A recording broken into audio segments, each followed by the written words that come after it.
하나님의 말씀은 예레미야 6장 12절에서 14절입니다. 내가 그 땅 주민에게 내 손을 펼 것인즉 그들의 집과 밭과 아내가 타인의 소유로 이전되리니 여호와의 말씀이니라. 이는 그들이 가장 작은 자로부터 큰 자까지 다 탐욕을 부리며 선지자로부터 제사장까지 다 거짓을 행함이라. 그들이 내 백성의 상처를 가볍게 여기면서 말하기를 평강하다 평강하다 하나 평강이 없도다. 우리가 일터사역 선교적 교회를 쭉 배워가는 중에 한 1년 동안 살펴봤죠. 이렇게 잠시 쉬면서 우리 신앙의 가장 이렇게 핵심적인 부분들을 쭉 살펴가고 있습니다. 그러면서 그동안 선교적 교회 또 일터사역에 배웠던 부분들을 소화하는 시간을 가지려고 하고요. 또 이 시리즈를 통해서 우리의 신앙의 가장 기초부터 새롭게 다져지는, 포도나무교회 전체가 모든 성도들이 그렇게 새롭게 다져지는 계기가 되었으면 좋겠고, 이 시리즈가 맞춰지는 대로 다시 선교적 교회에서 계속 살펴볼 것입니다. 그러면서 우리 신앙의 본질과 그 의식의 관계를 3주간에 걸쳐 살펴봤고요. 이제 지난주부터 거짓 신앙 체계에 대해서 쭉 살펴보고 있습니다. 성경에 거짓 신앙 체계라는 용어는 없습니다. 그러나 거짓 신앙 체계는 매우 여러 시대에 팽배하게 나타나고 있는 걸 볼 수 있습니다. 거짓 신앙 체계는 신앙에 대한 왜곡된 이해입니다. 그러니까 쉽게 말하면 가짜 신앙인 거죠. 모양은 진짜 신앙보다 더 신앙이 좋은 것처럼 보이는데 실제 내용은 가짜인, 그것이 거짓 신앙 체계입니다. 쉽게 설명하면 거짓 신앙 체계는 자기중심적인 삶에 기초한 신앙입니다. 우리 신앙은 철저하게 하나님 중심적인 삶이거든요. 그리고 하나님 중심적인 삶을 살 때 거기에 하나님의 은혜와 생명이 넘치게 되어 있습니다. 하나님 중심적인 삶은 하나님의 자원으로 하나님의 목적을 위해 하나님의 방법으로 사는 삶입니다. 그런데 우리 신앙이 타락하면 자기중심적인 삶을 살게 됩니다. 자기중심적인 삶이 타락의 본질이라고 할 수 있습니다. 그 자기중심적인 삶은 자기 자원으로 혹은 세상의 자원으로 자기 목적을 위해 자기 방법 혹은 세상의 방법대로 살아가는 게 자기중심적인 삶입니다. 그래서 거짓 신앙 체계는 이 자기중심적인 삶의 토대 위에 세워진 신앙이죠. 그러니까 하나님 앞에서는 철저하게 타락한 잘못된 신앙인데 종교적인 모양은 그대로 가지고 있는 그러한 신앙을 말합니다. 거짓 신앙 체계라고 부르는 것은 이 거짓 신앙에도 그 모든 요소가 다 있습니다. 예배도 있고 기도도 있고 금식도 있고 성경 묵상도 있고 다 있습니다. 그런데 신앙에 대한 이해가 왜곡되어 있는 것을 말합니다. 율법주의는 한편으로는 자기 자원을 의지해서 사는 삶이 율법주의고요. 이제 오늘 기복신앙을 살펴보려고 하는데, 기복신앙은 자기 목적을 위해 사는 삶을 말합니다. 자, 첫째, 기복신앙의 정의. 어떤 분들은 이렇게 말합니다. 성경에 복에 대해서 많이 말하고 있는데 왜 기복신앙이 죄냐, 혹은 기복신앙이 잘못된 것이냐 이렇게 말하는데요. 또 어떤 분들은 복 이것을 많이 외치면 그것이 기복신앙이고 복을 외치지 않으면 기복신앙이 아닌 것처럼 이해하는데 그렇지 않습니다. 기복신앙은 하나님이 우리 목적을 위한 수단이 되는 삶을 말합니다. 그러니까 말씀드린 대로 우리 신앙은 하나님 중심적인 삶으로서 하나님의 목적을 위해 하나님의 자원으로 하나님의 방법으로 살아가는 삶입니다. 그런데 신앙이 타락하면 자기 목적을 위해 살면서 하나님은 자기 목적을 위한 수단으로 전락합니다. 이게 기복신앙입니다. 그러니까 요즘 강남 같은 데 있는 교회에는 복 얘기 많이 안 합니다. 그렇게 얘기하는 것은 뭔가 좀 이렇게 신앙의 수준이 낮은 것으로 이렇게 인식합니다. 그런데 많은 경우에 자기 인생의 자아 실현에 대해서 집중적으로 그 부분을 나누고 추구합니다. 동일한 기복신앙입니다. 그래서 기복신앙은 자기 목적을 위해 살면서 하나님이 자기 목적을 위한 수단으로 전락한 삶이 기복신앙입니다. 근데 기복신앙의 심각성, 또 기복신앙의 이해, 이러한 부분들을 잘 알려면 특별히 두 가지를 잘 살펴봐야 합니다. 하나는 성경에 말하는 복이 무엇인가를 살펴봐야 되고요, 두 번째는 거짓의 문제를 살펴봐야 합니다. 그래서 오늘은 이 두 가지를 살펴보려고 합니다. 사실 이 두 가지를 한꺼번에 살펴보는 것이 쉽지 않은데요, 그동안 우리 신앙의 본질과 의식을 살펴보면서 성경에 말하는 복에 대해서는 많이 나누었기 때문에 이것을 오늘은 전체적으로 이렇게 개요만 살펴보고 이제 거짓의 문제를 집중적으로 살펴보는 게 가능할 것 같습니다. 첫째, 성경이 말하는 복. 성경이 말하는 복. 작은 첫 번째, 하나님이 복이십니다. 그러니까 성경이 말하는 복을 이해하는 데 있어서 아주 중요한 이해는 하나님이 복이시라는 것입니다. 그러니까 성경에 말하는 복은 하나님께서 우리에게 주시는 그 무엇 이전에 하나님 그분 자신이 우리의 복이십니다. 할렐루야. 이것을 아주 잘 볼 수 있는 구절이 우리가 이미 살펴본 신명기 30장입니다. 그러니까 신명기 30장 15절부터 20절은 율법 전체를 가장 잘 요약해 놓은 구절 중에 하나라 이미 살펴봤습니다. 특별히 예레미야 7장만 하더라도 하나님께서 이스라엘 백성들을 애굽에서 건져낼 때부터 그들에게 명령하신 가장 주된 명령이 신명기 30장에 나오는 내용을 말하는 것이라고 성경을 말하고 있잖아요. 그래서 성경도 신명기 3장 15절부터 20절이 예수님께서 이스라엘 백성들을 애굽에서 건져낼 때부터 그들에게 말씀하신 가장 주된 핵심적인 명령인 것을 말하고 있습니다. 우리 신앙의 본질을 다루고 있지요. 그러면서 거기 16절에 보면 하나님이 우리 앞에 15절에 보면 한쪽에는 생명과 복, 다른 쪽에는 사망과 화를 두셨다 이렇게 말합니다. 20절에도 똑같이 말합니다. 19절에도. 그러면서 뭐라고 그러셨냐면 너희와 너희 자손이 살기 위하여 생명을 택하라 이렇게 말씀하세요. 그러니까 생명을 택하라는 말은 다른 말로 하면 복을 택하라 그 말이에요. 왜냐하면 생명과 복이 같은 거니까. 자, 여러분은 생명을 택하시겠어요? 저주를 택하시겠어요? 그 말이라고 하냐 그러시겠죠. 당연히 생명을 택하시겠죠. 여러분 중에 누가 저주를 택하시겠어요? 누가 화를 택하시겠어요? 자, 그런데 생명을 택하라 그러면서 20절에 보면 아주 중요한 말씀이 나옵니다. 20절에 보면 생명을 택하는 길을 16절과 20절에 쭉 말하고 난 다음에 20절 이렇게 하반절에 보면 이렇게 말합니다. 그는 하나님을 가리키죠. 내 생명이시요. 그러니까 생명을 택하라. 그런 다음에 하나님이 곧바로 뭐라고 하시냐면 그분이, 다시 말하면 하나님이 내 생명이다 이렇게 말하는 거죠. 근데 아까 생명과 복이 같은 거잖아요. 그러니까 이걸 그렇게 표현하면 하나님이 내 복이다 그 말씀인 거죠. 할렐루야.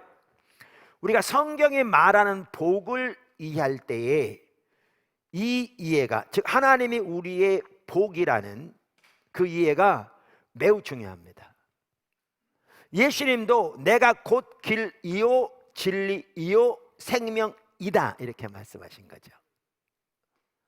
그 하나님을 경험하는 삶이라는 책이 아주 좋은 책인데요, 그 1단원 1과에 보면 제목이 예수님이 길이시다라는 겁니다. 그러니까 예수님은 우리에게 길을 보여주신 분이 아니라 그분이 곧 길이시다는 겁니다. 그러니까 이 이해를 올바로 하면 우리 신앙을 참 올바로 이해할 수 있습니다. 올바로 이해할 수 있습니다. 다시 말하면 우리는 너무나 많은 경우에 하나님이 우리에게 길을 보여주셔서 청사진처럼 지도처럼 우리가 이제 그 청사진을 따라 지도를 따라 잘 이렇게 우리의 노력을 다해서 순종하는 삶을 살기 원하는데, 그렇게 함으로 하나님이 기뻐하시는 삶을 살기를 원하는데, 이 신앙의 이해가 자기중심적인 삶인 거죠. 그런데 우리 신앙은 근본적으로 하나님과의 친밀한 교제로서 주님의 인도를 따라 순종할 때 그분이 길로 인도하신다는 겁니다. 그분이. 그래서 우리의 삶은 순간순간 그분과의 친밀한 관계에 달려 있는 거죠. 그래서 그분은 단순히 우리에게 길을 보여주신 분이 아니라 그분이 길이신 거예요. 그래서 이 말 속에는 하나님과 인격적인 관계가 우리 신앙의 가장 핵심이라는 핵심적인 그 이해가 담겨 있습니다. 동일한 의미에서 하나님이 우리의 복이시라는 것도 마찬가지입니다. 그러니까 성경이 말하는 복은 하나님이 우리에게 주신 그 무엇 이전에 하나님 그분이 우리의 복이시라는 겁니다. 할렐루야. 자, 작은 두 번째 영적 법칙. 사실 이 복과 관련해서 그렇고 우리 신앙 전반과 관련해서 성경에는 매우 중요한 한 가지 영적 법칙이 나옵니다. 그게 뭐냐면, 우리가 하나님과 함께하면 하나님이 우리와 함께 하시고, 우리가 하나님 버리면 하나님 우리를 버리십니다.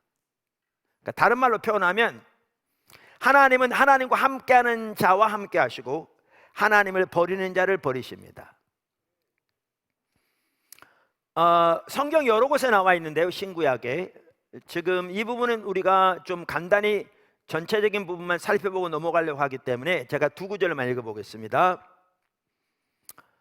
한 구절은 역대하 15장 2절입니다. 역대하 15장 2절.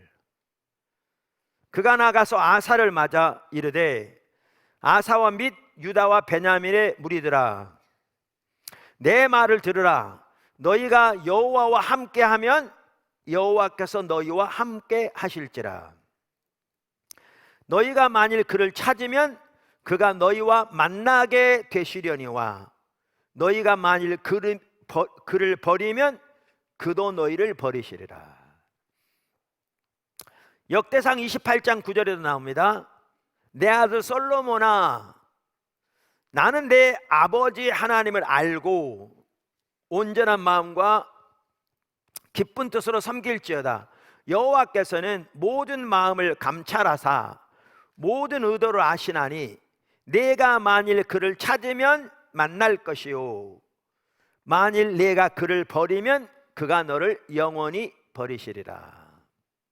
그 외 스가랴서 1장 3절, 사무엘상 2장 30절, 야고보서 4장 8절, 예레미야 29장 13절 등에 보면 비슷한 내용들이 나옵니다. 그러니까 이 구절들을 쭉 읽고 정리하면 이렇게 정리할 수 있습니다. 한편으로는 우리가 하나님과 함께하면 하나님도 우리와 함께 하시고요, 우리가 하나님을 찾으면 하나님 우리와 만나 주시고요, 우리가 하나님께 가까이 하면 하나님도 우리와 가까이 하시고요, 우리가 하나님께 돌아가면 하나님도 우리에게 돌아오시고요, 우리가 하나님을 존중하면 하나님도 우리를 존중하십니다. 이게 다 연결되어 있습니다. 이 모든 것들이 우리 신앙의 본질과 연결되는 거 아시죠? 이 모든 것들이 다. 반대로 우리가 하나님을 버리면 하나님도 우리를 버리시고요, 우리가 하나님을 멸시하면 하나님도 우리를 멸시하십니다. 그러니까 우리가 이미 신앙의 본질과 의식에 살펴본 대로 하나님을 버린다는 말과 하나님을 멸시한다는 말이 같은 뜻인 걸 보았잖아요. 이 영적 법칙이 신구약 전체에 나와 있는 걸 볼 수 있습니다. 참고로 우리가 이미 살펴보았지만 하나님이 우리를 버리신다고 그러니까 많은 사람들은 그것은 구약적인 개념이라고 그럽니다. 왜냐하면 신약에는 하나님이 우리를 안 버리신다고 되어 있기 때문에요. 그러면 구약에서는 하나님이 이스라엘 백성들을 버리신 하나님이고 신약에서는 안 버리신 하나님이니까 둘 다 틀렸습니다. 구약에서 하나님 이스라엘 버리지 않으셨습니다. 교회가 이스라엘입니다. 유대인과 이방인 합하여 한 세 백성 이스라엘입니다. 그래서 여기에서 하나님이 우리를 버리신다는 말은 이미 살펴본 대로 우리가 구원을 잃는다는 말을 의미하는 것이 아니고요, 하나님이 우리와 함께하지 않는다는 걸 의미합니다. 하나님 우리를 버리신다는 말은 우리가 구원을 잃는다는 것을 의미하는 것이 아니라 하나님이 실질적으로 우리와 함께하지 않는다는 것을 의미합니다. 무슨 말 이해하시겠죠? 자, 그러면 여기 우리가 하나님과 함께하면 하나님도 우리와 함께하시고, 우리가 하나님 버리면 하나님도 우리를 버리신다고 그랬는데, 그럼 하나님과 함께한다는 말이 뭐냐? 이것을 우리가 이미 살펴본 대로 신앙의 본질 가운데 행하는 것을 말합니다. 즉 하나님을 알고 존재를 다해 사랑하며 하나님의 행하심을 온 사람으로 동참하되 하나님 중심적인 삶, 그래서 하나님의 자원으로 하나님의 목적을 하나님의 방법으로 사는 삶을 사는 것이 하나님과 함께하는 삶입니다. 신약적인 관점에서 본다면 철저하게 하나님의 말씀의 토대에서 오직 은혜, 오직 믿음, 오직 십자가, 오직 성령의 삶을 통해 하나님을 알고 존재를 다해 사랑하며 하나님의 행하심을 온 사람으로 동참하는 삶, 이게 우리 신앙의 본질이 핵심이고 이게 하나님과 함께하는 삶입니다. 반대로 이 삶에 떠난 것이 하나님을 버린 것입니다. 그래서 이사야 시대 그 많은 종교적인 의식 우리가 이미 살펴본 일이 있었지만 바로 이 삶에 떠나니까, 그래서 삶은 철저하게 하나님의 법을 버리니까 성경은 그들이 하나님을 버렸다라고 말씀하시죠. 그래서 이 모든 것들이 신앙의 본질과 연결되는 걸 볼 수 있습니다. 하나님과 함께하는 것도 그렇고요, 하나님께 돌아간다는 말도 신앙의 본질, 지금 말씀드린 대로 그리로 돌아가는 걸 말하고요, 하나님께 가까이 가는 것도 그렇게 그 삶을 살기 위해 하나님을 가까이 가는 걸 말하고요, 하나님을 찾는다는 것도 바로 그 신앙의 본질의 삶을 살기 위해 하나님을 간절히 구하는 것을 말하고요, 반대로 거기서 떠나는 게 하나님을 버리는 겁니다. 이미 우리가 살펴보았습니다. 자, 작은 세 번째, 복과 영적 법칙 혹은 하나님과 함께하는 삶. 그러면 이렇습니다. 우리가 하나님과 함께하면, 다시 말하면 우리가 신앙의 본질 가운데 향하면 하나님이 함께 하신다고 그랬잖아요. 그럼 그분이 뭐라고요? 생명이시라고요. 그분이 뭐라고요? 복이라고요. 그러면 우리 가운데 그분의 생명이 충만하게 함께하는 거죠. 하나님의 공급, 기도응답, 우리의 인도, 하나님의 보호 뿐만 아니라 하나님께 뜻과 의중, 하나님의 계획을 우리에게 알리시고 우리가 하나님과 함께할 때 하나님께서 하나님의 뜻과 목적을 우리의 삶 가운데 우리를 통해 성취하시는 이 생명이 풍성하게 넘치는 거죠. 아브라함의 삶 속에 하나님의 생명이 풍성하게 넘쳤습니다. 아브라함은 그저 하나님 계십니다, 난 하나님 살아계시는 믿습니다, 그리고 아침마다 기도하고 도움이 필요할 때 금식했을지 몰라도 살아가는 건 자기 방식대로 자기 열심히 노력해서 혹시 일이 잘 되면 하나님 도우셨다 그러고 일이 안 되면 하나님께 원망하고 이런 사람은 전혀 살지 않았습니다. 여러분 잘 아시는 대로 하나님은 아브라함의 삶 속에 실제였습니다. 실제로 그에게 하나님 뜻을 보이시고 그에게 길을 인도하시고 그에게 하나님의 비전을 보이셔서 이끄시고 그의 기도를 들으시고 그를 지키시고 보호하시고, 때로는 그가 실수할 때에도 하나님이 역사하셔서 그를 보호하시고, 모세의 삶 속에 그랬습니다. 여호수아 삶 속에 그랬습니다. 사무엘의 삶 속에 그랬습니다. 다니엘의 삶 속에 그랬습니다. 예수님은 더 말할 것도 없고, 베드로의 삶 속에 그랬습니다. 바울의 삶 속에 그랬습니다. 초대교회의 삶 속에 그랬습니다. 이게 정상적인 기독교인의 삶입니다. 근데 오늘날은 이게 다 함께하지 않습니다. 근데 이론만 남았습니다. 그러니까 믿습니다만 남았습니다. 하나님이 살아계신 걸 믿습니다. 도우실 믿습니다. 기도응답을 믿습니다. 근데 실제는 전혀 안 일어납니다. 많은 경우에 당연히 올바로 살아가는 사람도 있지요. 그래서 하나님이 복이신데 우리가 하나님과 함께하면, 신앙의 본질 가운데 향하면 하나님 우리 함께 하셔서, 그러면 그분이 그분의 백성들을 위해서 하신다고 성경에 기록되어 있는 일들을 실제로 우리 삶 속에 함께 하십니다.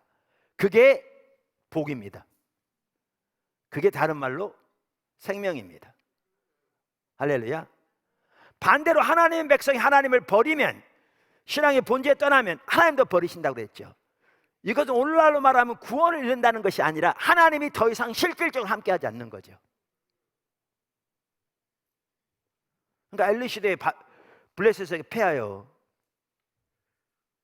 뭐죠? 블레셋 섬기는 나라가 되고 등등등, 우리가 이미 살펴본 대로 이렇게 되는 거죠. 이것이 성경이 말하는 복입니다. 아멘. 이 부분은 우리가 이미 살펴보았기 때문에 잘 아실 줄로 믿습니다. 자, 큰 두 번째, 거짓입니다. 거짓. 기복신앙을 이해하는 데 있어서 매우 중요한 또 한 부분은 거짓의 문제입니다. 작은 첫 번째, 하나님의 백성들이 타락하면, 다른 말로 하면 거짓 신앙책에 빠지면 거짓이 팽배합니다. 예레미야 시대는 신앙이 지극히 타락한 시대였습니다. 그래서 하나님의 심판을 받아서 실제로 나라가 망한 시대였습니다. 시대말적인 상황이었죠. 그래서 거짓 신앙책의 모든 면이 예레미야서에 적나라하게 나타납니다.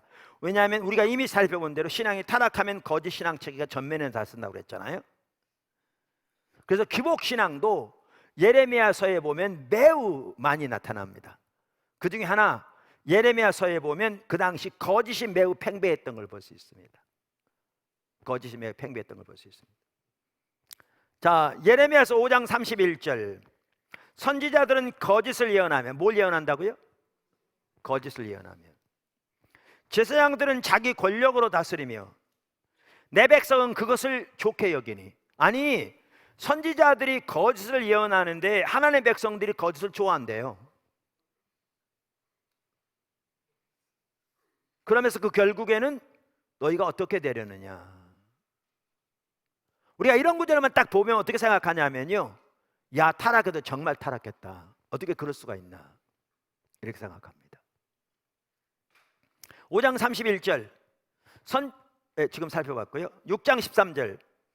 이는 그들이 가장 작은 자로부터 큰 자까지 다, 이건 지금 아마 그 개역 한글 같은데, 탐남하며 탐욕을 부리며, 오늘 본문에 보면 선지자로부터 제사장까지 다 거짓을 행함이라. 여기 보면 작은 자부터 큰 자까지, 선지자부터 제사장까지 이렇게 돼 있거든요. 그러니까 이렇게 해석할 수도 있어요. 아, 그 당시에는 선지자가 제사장보다 더 작은 자로 여겨졌구나, 이렇게도 볼 수 있어요, 이 구절을 보면. 근데 그거보다는 학자들이 일반적으로 이렇게 이해합니다. 저도 이렇게 이해하는데, 선지자, 제사장 할 것 없이 작은 자부터 큰 자까지 다 그 뜻입니다. 왜냐하면 성경 예레미야 전체를 보면 이게 훨씬 더 나은 해석인 거죠. 그러니까 선지자부터 제사장까지 다, 작은 자부터 큰 자까지 총체적으로 탐심이 가득하며 거짓을 행했다, 이렇게 되어 있습니다. 8장 5절. 이 예루살렘 백성이 항상 나를 떠나 물러가면 어찌미뇨.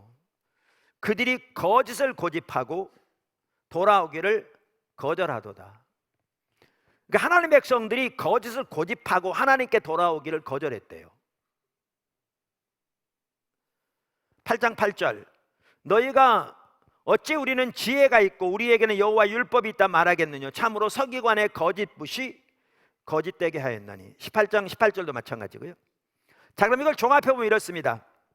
그 시대는 선지자, 제사장, 서기관, 율법 살 것 없이 모든 종류의 종교 지도자들이 작은 자부터 큰 자까지 총체적으로 거짓을 전하고 거짓을 행하고, 하나님 백성들은 그 거짓을 좋아하고 그 거짓을 고집하고 하나님께 돌아오기를 거절했다, 이렇게 써 있습니다.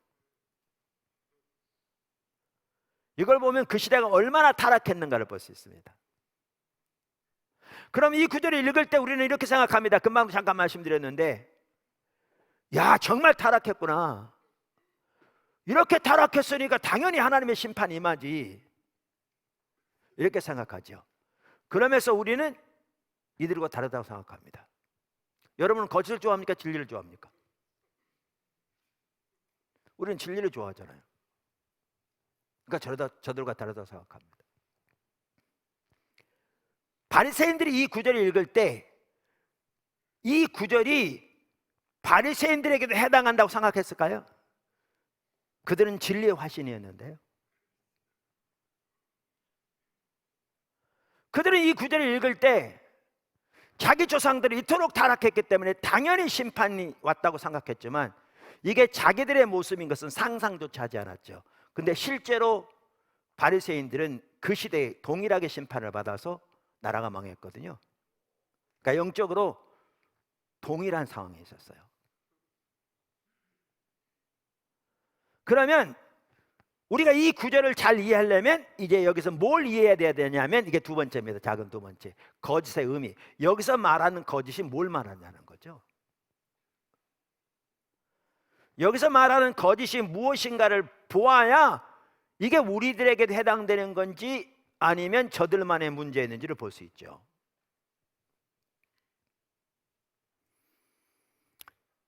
자, 그럼 여기서 말하는 거짓은 뭔가, 그것을 아주 잘 표현하고 있는 구절이 오늘 읽은 본문 말씀입니다. 오늘 읽은 본문 말씀. 자, 오늘 본문을 다시 한번 보실래요?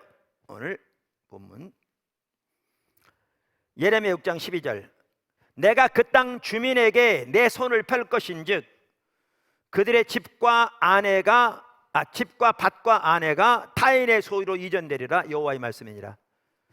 그러니까 이스라엘 백성들이 하나님을 버리니까 하나님이 심판하셔서 지금 바벨론을 들어서 유다를 칠 것을 말씀하고 계세요. 근데 요즘은 전쟁에 져도 그냥 소위 말하면 정권만 바뀌고 그 나라만 바뀌는 거잖아요. 근데 그 당시에는 그렇지 않았죠. 전쟁에 지면 어땠어요? 대부분의 남자들은 죽고요, 여자들은 노예로 팔려가고요, 그 다음에 집, 논, 밭, 재산 모든 걸 다 빼앗겼죠. 그러니까 이 말은 너희의 모든 집과 너희의 모든 논, 밭, 그리고 너희의 아내가 타인의 소유로 이전되리라, 그 말이죠. 끔찍한 얘기죠. 생각만 해도 엄청난 심판을 말씀하시죠. 그러면서 다음 절에 그 이유는 그들이 가장 작은 자로부터 큰 자까지 다 탐욕을 부리며 선지자로부터 제사장까지 다 거짓을 행함이라. 니들부터 시작해서 총체적으로 거짓을 행하고 거짓을 좋아하고 고집하기 때문에 이 심판이 올 거라고 그 말이죠. 그러면서 다음 절에 보면 여기서 말한 거짓이 뭔가를 말하고 있습니다. 바로 다음 절에 보면 14절. 그들이 내 백성의 상처를 가볍게 여기면서 말하기를 평강하다 하나 평강이 없도다. 그럼 여기서 말하는 거짓이 뭘 말하냐면요, 평강이 없는데 평강이 있다고 말한다는 거죠.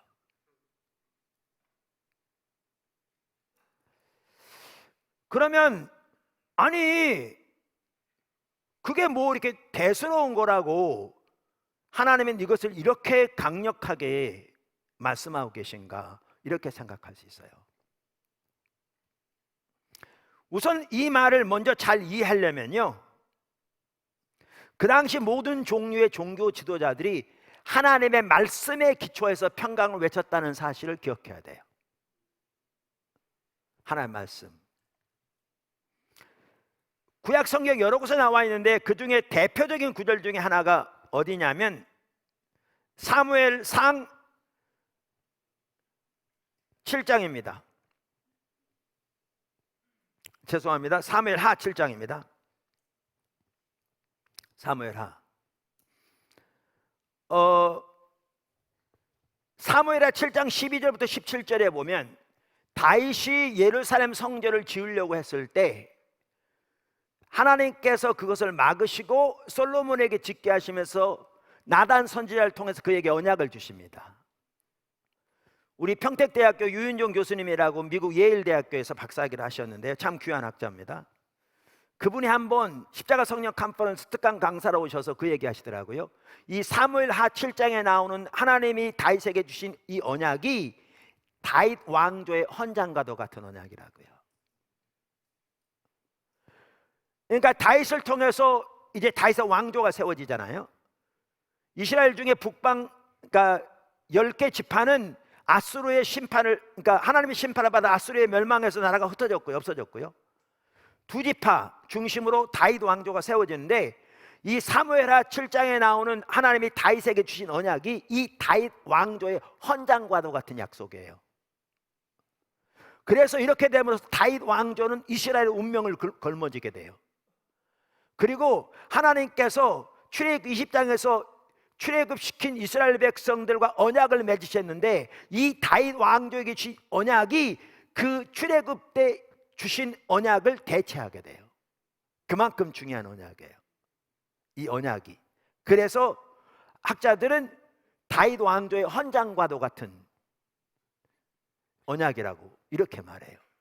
그리고 여러분들이 쭉 구약 성경 읽어보시면 이 그 바탕에 이 언약이 계속 깔려 있는 걸 볼 수 있어요. 언약이. 자, 그러면 그걸 이해하시고 이 구절 한번 보세요. 그 언약의 내용이 뭔가? 12절 사무엘하 7장. 내 수완이 차서 내 조상들과 함께 잘 때에 내가 내 몸에서 날 자식을 내 뒤에 세워 그 나라를 견고케 하리라. 저는 내 이름을 위하여 집을 건축할 것이요. 여기 이제 가장 먼저는 솔로몬을 의미하고요, 궁극적으로는 예수님을 의미합니다. 나는 그 나라 왕위를 영원히 견고케 하리라. 어떻게 할 거라고요? 영원히 견고케 하리라고요. 나는 그 아비가 되고 그는 내 아들이 되리니 저가 만일 죄를 범하면 내가 사람 막대기와 인생 채찍으로 징계하려니와 내가 내 앞에서 패한 사울에게서 내 은총을 빼앗은 것 같이 그에게서는 빼앗지 아니하리라. 내 집과, 그러니까 내 가문과 내 나라가 내 앞에서 영원히 보존되고 내 위가, 내 왕위가 영원히 견고하리라 하셨다 하라. 나단 이 모든 말씀과 이 모든 묵시대로 다윗에게 고하니라. 보셨죠?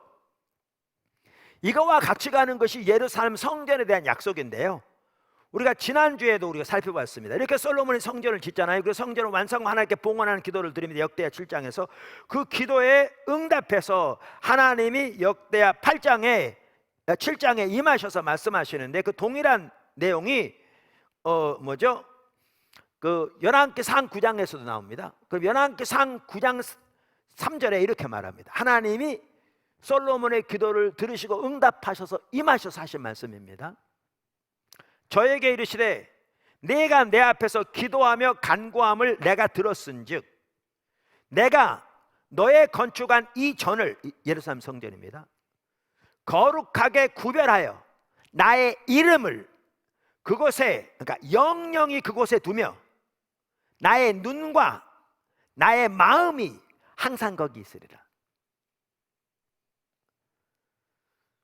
그래서 역대상 23장에 보면 다윗이 솔로몬에 거의 유언하다시피 하면서 마지막으로 강력하게 그에게 권면한 말이 나오거든요. 그 역대상 23장 25절에 이렇게 나옵니다. 다윗이 이르기를 이스라엘 하나님의 여호와께서 평강을 그 백성에게 주시고 예루살렘에 영원히 거하시나니. 자, 여기 보시면, 자, 종합해 보면 하나님이 다윗의 가문과 다윗의 나라와 다윗의 왕위를 영원히 견고하게 세우시고 하나님의 눈과 귀가 예루살렘 성전에 머물러 있어서 그곳에서 드리는 기도를 들으시겠고, 그리고 이스라엘 백성들에게 하나님이 평강을 영원히 주시겠다는 겁니다. 무슨 말인지 아세요? 이게 그냥 약속도 아니고요, 하나님이 다윗 왕족이신 헌장과도 같은 언약입니다. 자, 그래서 그 당시 서기관, 제사장, 율법사, 그 다음에 선지자, 할 것 없이 작은 자부터 큰 자까지 이 하나님의 말씀에 기초해서, 이 하나님의 약속에 기초해서 평강을 외쳤습니다. 근데 그걸 거짓이라고 그런 거죠. 제가 여주모 목사 해석한 게 아니고요, 하나님이 그렇게 말씀하시고요, 성경에. 그걸 거짓이라고 그런 겁니다. 그러니까 예레미야 시대의 유다 백성들, 전반적으로 말하면 이스라엘 백성들 전혀 알아듣지 못한 거죠. 이걸 거짓이라고 그러니까.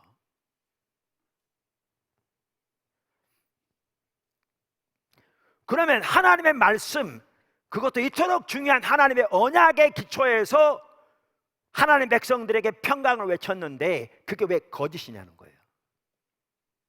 그게 왜? 그래서 우리는 이 말씀을 이해하려면 신앙의 본질과 의식과의 관계를 올바로 이해해야 된다고요. 아까도 말한 대로 성경이 말하는 복에 대한 올바른 이해를 해야 된다고요. 우리가 이미 살펴본 대로 예레미야 시대만 하더라도 많은 종교적인 의식들이 있었습니다. 이미 살펴봤잖아요. 그러나 그들은 신명기 30장이면 신명기 30장 하나님과의 친밀한 교제 가운데서 하나님을 존재를 다해 사랑하고 하나님의 말씀을 지키며 하나님의 길로 행하고 하나님의 목소리를 청종하는 그 삶에서는 철저히 떠나 있었습니다. 의식이 본질을 대체해버린 율법주의 가운데 빠져 있었습니다. 뿐만 아니라 그들은 자기 목적을 위해 살아가면서 하나님은 자기 목적은 수단에 불과했습니다. 조금 더 나옵니다. 그러니까 하나님의 관점에서는 철저히 하나님 버린 상태에 있었습니다. 그래서 예레미야 2장 13절에 내 백성이 두 가지 악을 범했는데 하나는 생수의 근원인 나를 버렸다 이렇게 말씀하신 거죠. 하나님 버렸으니까 그들의 삶은 철저하게 하나님의 길을 버리고 자기 마음에 강팍한 대로 세상의 방법을 따라 살아가고 있는 거죠. 근데 그들에게 이 약속을 선포하는 거죠. 하나님의 관점에 하나님을 버렸기 때문에 하나님이 그들과 함께 하지 않아서 그들에게 심판이 나가고 있는데, 하나님의 약속이 성취되는 것도 이미 말씀드린 대로 하나님의 생명으로서 하나님의 백성들이 하나님과 함께 할 때, 신앙의 본질 가운데 하나님 동행할 때 그 약속이 성취되게 되어 있는데, 그 당시 하나님의 백성들은 하나님을 버린 상태에 있는데 그들의 영적인 상태를 무시하고 그들에게 성경에 나와 있는 좋은 약속들만 임의로 골라서 그들에게 축복을 외치기 시작하는 거죠. 그들에게 평강을 외친 거죠. 그러니까 하나님이 거짓이라고 그러는 거죠.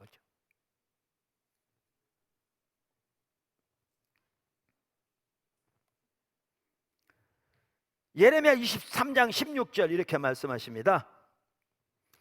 만군의 여호와께서 이같이 말씀하시되 너희에게 예언하는 선지자들의 말을 듣지 말라. 지금 그들을 말하는 겁니다. 그들은 너희에게 헛된 것을 가르치나니, 이따 나옵니다. 헛된 것을 가르치나니 그들의 말한 묵시는 자기 마음으로 말미암은 것이요 여호와의 입에서 나온 것이 아니니라. 항상 그들이 나를 멸시하는 자에게 이르기를, 우리가 이미 살펴본 대로 하나님은 버린 것과 멸시한 것 똑같았잖아요. 그리고 하나님 버렸다고 예레미야 2장 13절에 이미 써 있잖아요. 나를 멸시하는 자에게 이르기를 너희가 평안하리라, 평강이라 하며 여호와의 말씀이 하며 또 자기 마음에 강팍한 대로 행하는 자들에게, 하나님의 길을 따라 행하는 게 아니라 자기 마음에 강팍한 대로 세상의 방법을 따라 사는 자들에게 행하는 모든 사람에게 이르기를 재앙이 너희에게 임하지 아니하리라 하였느니라. 누가 여호와의 회의에 참여하여, 이 말은 하나님과 친밀한 교제를 말합니다. 그 말을 알아들었으며 누가 귀를 기울여 그 말을 들었느냐. 이 선지자들은 내가 보내지 아니하였어도 다름질하며 내가 그들에게 이르지 아니하였어도 예언하였은즉, 그들이 만일 나의 회의에 참여하였다면 내 백성에게 내 말을 들려서, 내 백성에게 내 말을 들려서 그들로 악한 길과 악한 행위에서 돌이키게 하였으리라. 여러분, 이들이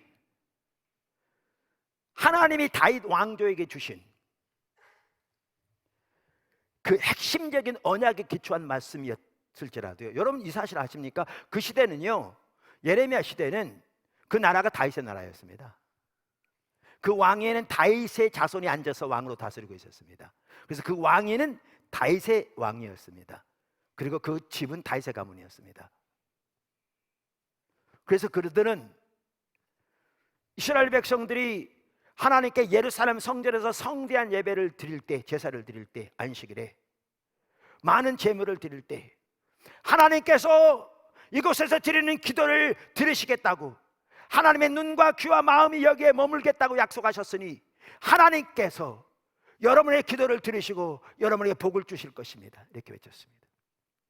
하나님이 우리 조상 다윗에게 언약하신 대로 하나님이 이 나라를 지키시고 이 나라를 보호하실 것이고 대세로부터, 외세로부터. 그래서 그 나라 왕위가 영원히 견고하도록 이 나라를 세우실 것입니다. 그렇게 외쳤습니다. 근데 그걸 두고 하나님은 거짓이라고 그런 겁니다. 그리고 그게 하나님의 말씀이 아니라는 겁니다. 여러분, 성경에 나와 있는 말씀만 가지고 설교한다고 그게 하나님의 말씀입니까? 하나님의 백성들이 하나님을 떠나 있는데 그들에게 성경에 나와 있는 좋은 약속들만 임의로 골라서 그들에게 외친다고 그게 하나님의 말씀이냐고요.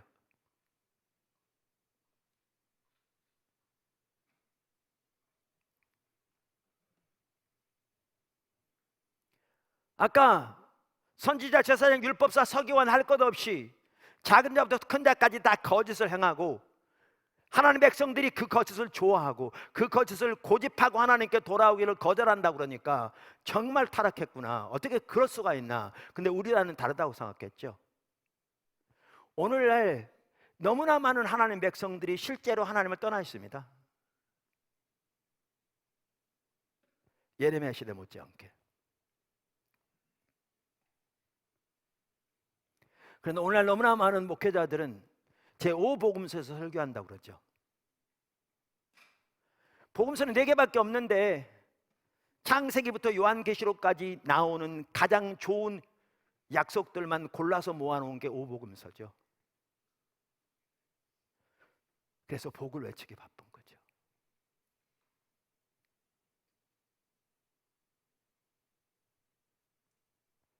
이 시대와 전혀 차이가 없는.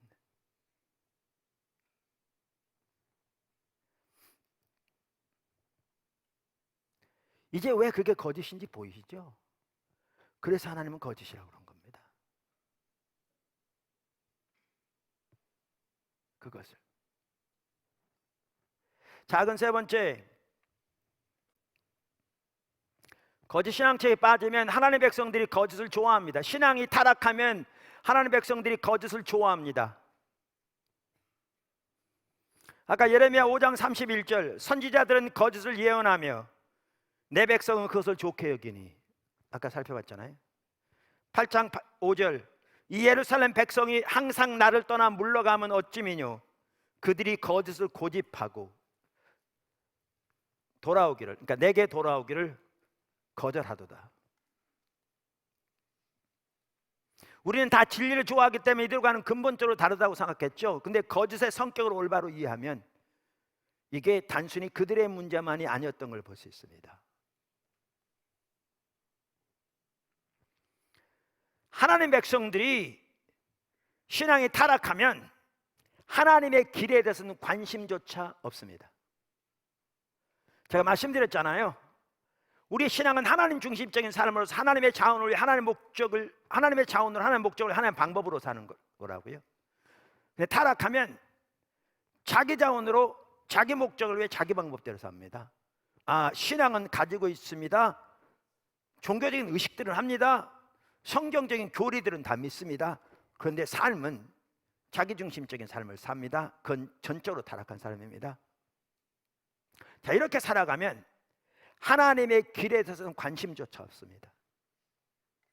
그들에게 있어서 하나님은 자기 목적을 위한 수단에 불과하기 때문에 하나님의 길을 알아 그 가운데 행함으로 하나님을 기쁘시게 하고 하나님 중심적인 삶을 삶으로 하나님과 동행하는 것에 대해서는 관심조차 없습니다.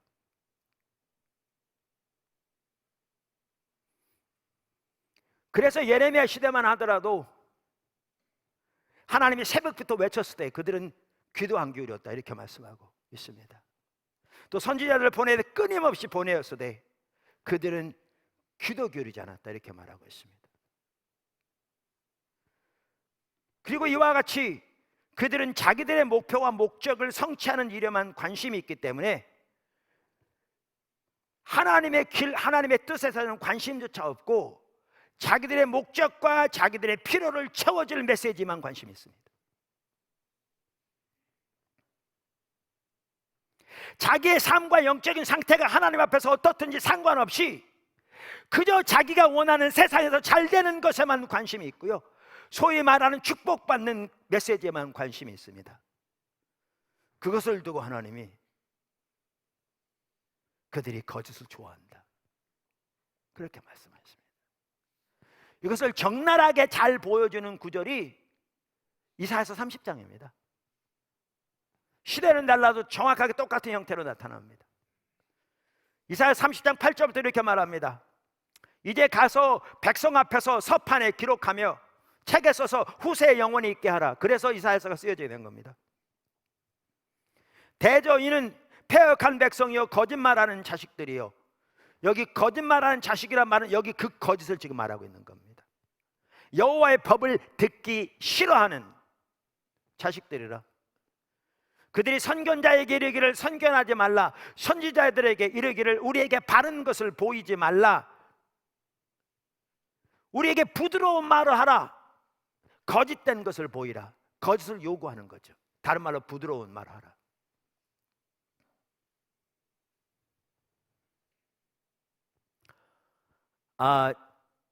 이제 하나님께서 포도나무 교회를 다음 세대 사역으로 전적으로 이렇게 돌이키신 후에 제가 나중에 돌아보니까요, 하나님이 어른들을 위한 사역에 저를 보내는 걸 거의 딱 중단시키셨더라고요. 저는 몰랐어요. 근데 나중에 이렇게 이야기하다 보니까 그걸 발견했어요. 과거에 뭐 연합 집회, 뭐 어떤 뭐 무슨 시 연합 집회, 아니면 어떤 교단의 어떤 목회자 수련회, 아니면 큰 교회, 작은 교회, 다양한 집회에 인도하도록 하나님 인도하셨거든요.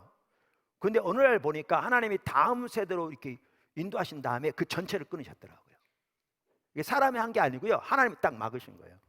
저 같은 경우는 그냥 지금까지 그렇게 이렇게 막으셨어요. 근데 그때 막으셨다는 표현 좀 그런데 하여튼 끊으셨어요. 근데 제가 과거에 이렇게 집회 다니다 보면요, 요즘 집회 잘 참석 안 하거든요. 교회 중직자들이나 참석해요, 되게. 근데 그런 분들이 와 있는데도 이렇게 하나님의 말씀을 전하다 보면 하나님의 길을 알아 그 가운데 행함으로 하나님과 동행하는 삶을 살고자 해서 하나님의 뜻, 하나님의 길을 알기를 추구하는 사람이요, 찾아보기 힘듭니다. 10명 중에 1명이 있을까 말까 합니다. 관심조차 없습니다. 그들의 초점은 자기 문제 해결되고 자기 복 받고 자기 세상이 잘 되고 자기 자식들 잘 되는 것에만 관심이 있습니다. 전혀 다르지 않습니다. 그걸 두고 패역한 백성이라고, 여호와의 법을 듣기 싫어하는 백성이라고 말합니다. 그리고 그 자기들의 피로를 채워줄 메시지를 원하는 거죠. 다시 말하면 평강의 메시지, 그걸 다른 말로 하면 복의 메시지를 원하는 거죠. 그걸 두고 그들이 거짓을 고집하고 거짓을 좋아하고 여호와께로 돌아오기를 거절하도다. 하나님께 돌아오는 건 신앙의 본질로 돌아오는 걸 말하거든요.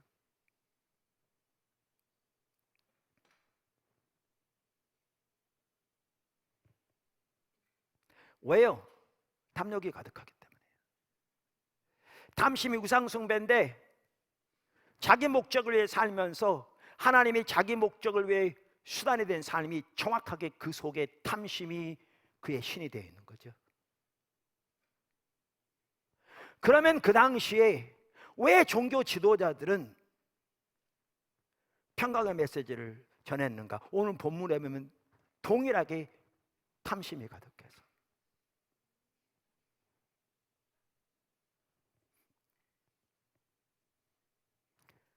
하나님 백성들이 하나님을 떠나면 하나님의 생명은 우리가 살펴본 대로 그의 삶에서 거치고 그 대신 그 자리에 상처만 가득하게 됩니다.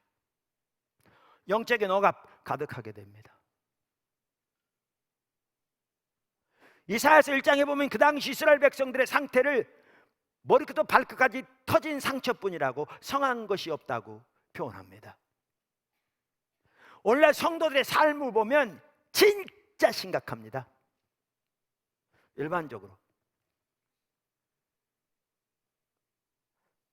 여러분 포도나무 기치들만 봐가지고 모릅니다. 이기스 목사님 어디 방송에 나갔더니 성도들이 그 상담하려고 전화 오는데 그 내용 들어보니까 그 상처가 너무너무 심각하더라. 이사야 시대 이미 그랬는데 예레미야 시대는 그 상처가 더 심했겠죠. 암이 말기에 온몸에 퍼진 것처럼 지금 수술해야 살까 말까 하는 상황이었습니다. 근데 그 당시에 종교 지도자들은 아까도 살펴본 대로 그 상처를 가볍게 여기면서, 대수롭지 않게 여기면서 그런 환자에게 소독약 좀 발라주고 밴드 하나 발라주면서 괜찮습니다, 나을 겁니다, 평강입니다, 그렇게 말했다는 겁니다. 왜요?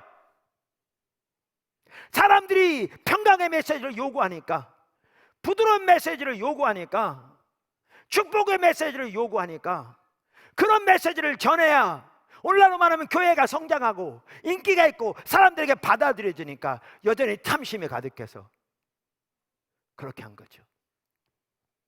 제가 알았던 목사님 한 분이 계신데 어느 시에서 개척교회 하는데 힘들어요.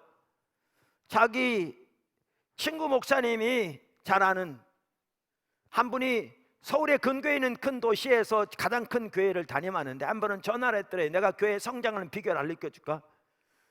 오늘부터 3년 동안 새벽 기도건 무슨 예배건 모든 예배 축복만 전해. 그게 예레미야 시대에 있었던 일입니다.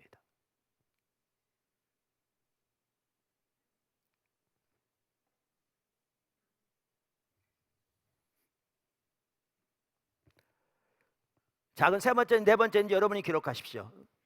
그 다음 여기 제가 번호를 안 써놔가지고 거짓은 효력이 없습니다.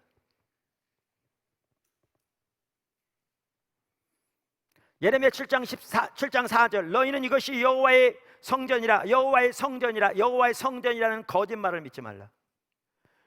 예루살렘 성전이 어떤 약속을 가지고 있는 성전이라고 이미 살펴봤습니다. 그 엄청난 예루살렘 성전을 두고 하나님이 예레미야를 안식일에 예루살렘 성전에 보내서 성전에 예배하러 오는 자들에게 그렇게 전하게 하신 거죠.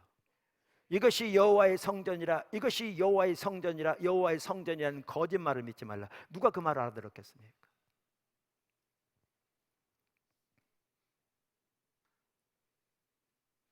근데 하나님의 백성들이 하나님을 버리니까, 버린 지 오래되었고 돌아오기를 거절하니까 에스겔서에서 보아도 알 수 있듯이 하나님의 영광의 임재가 성전에 들려 성전 뜰에 있다가 예루살렘 어귀에 있다가 떠나가죠. 그러니까 이건 건물에 불과했죠. 근데 세 번 나오거든요. 여호와의 성전이라 여호와의 성전이라 여호와의 성전이라. 그 NIV 성경 옛날 거 그 스타디 바이블에 보면 간단한 주석이 있는데 이 구절에 대해서 이 부분에 대해서 이렇게 표현했더라고요. Vain repetitious babbling. 헛된 반복적인 중언부언. 그러니까 그 당시 종교 지도자들이 이렇게 외쳤다는 거예요. 이것이 여호와의 성전입니다. 이것이 여호와의 성전입니다. 이것이 여호와의 성전입니다. 이 성전에 하나님께 많은 성대한 제사를 드렸으니 하나님이 여러분의 재물을 받으시고 여러분의 기도를 들으시고 복을 주실 것입니다. 이 나라를 지키실 것입니다. 이 나라를 보존하실 것입니다. 그렇게 외쳤다는 거예요. 근데 그걸 거짓이라는 거예요.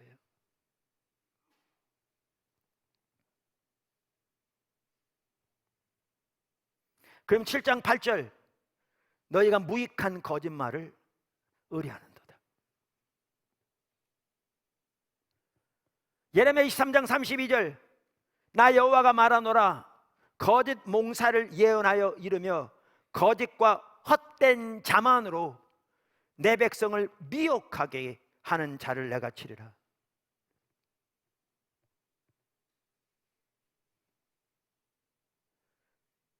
내가 그들을 보내지 아니하였으면 명하지 아니하였나니 그들이 이 백성에게 아무 유익이 없느니라. 여호와의 말이니라. 아까도 말한 대로 말기암 환자처럼 죽어가는데 지금 수술을 받아 하나님께로 온전히 돌이켜야 살까 말까 한 그런 상황인데, 그리고 하나님께 돌이키면 하나님께 돌아오셔서 회복시키겠다고 지금 약속하고 계신데 성경 전체에 그들에게 성경에 그들의 영적인 상태를 무시하고 그들이 하나님 버렸다는 사실을 전혀 인식하지도 못한 채 성경에 나와 있는 좋은 약속들만 골라서 그들에게 축복을 빌기를 앵무새처럼 여호와의 성전이라 여호와의 성전이라 여호와의 성전 외치는 그것이 아무 효력이 없을 뿐만 아니라 마치 죽어가는 그러한 환자에게 마약 줘서 자기의 상태를 망각하게 하는, 미혹하게 하는 행위라고 말합니다. 근데 그 말이 이루어지지 않을 거라고 말합니다.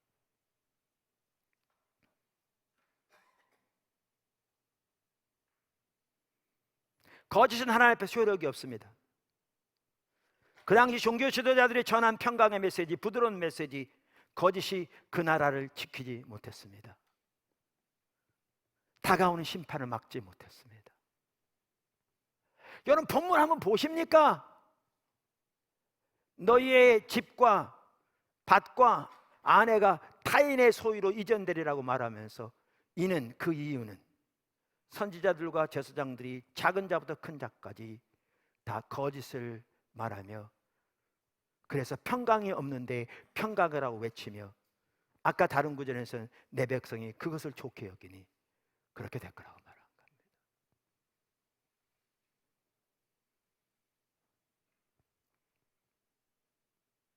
거짓은 효력이 없습니다. 그 다음 다섯 번째인지 네 번째인지 하여튼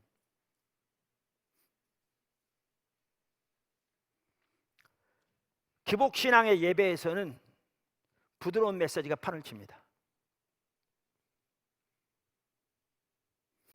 아까도 말씀드린 대로 하나님 백성들이 신앙이 타락하면 하나님의 말씀을 듣기를 거절합니다. 사실 그래서 선교적 교회 살펴볼 때도 어려운 건 분명히 있었습니다. 그래서 제가 원고까지 올라가면서 같이 배워가자고 해서 많은 분들이 배워가면 정말 놀라운 변화들이 있었습니다.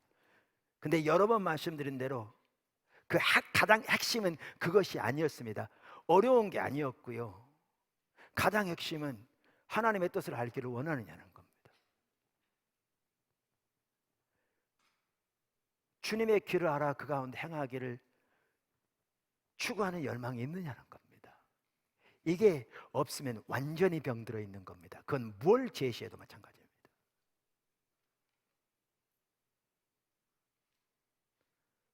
요즘 일반적으로 성도들이 다 그렇게 살아가니까 그게 옳은 줄 아십니까? 예레미야 시대 다 그렇게 살았습니다. 모두가 심판을 받았습니다.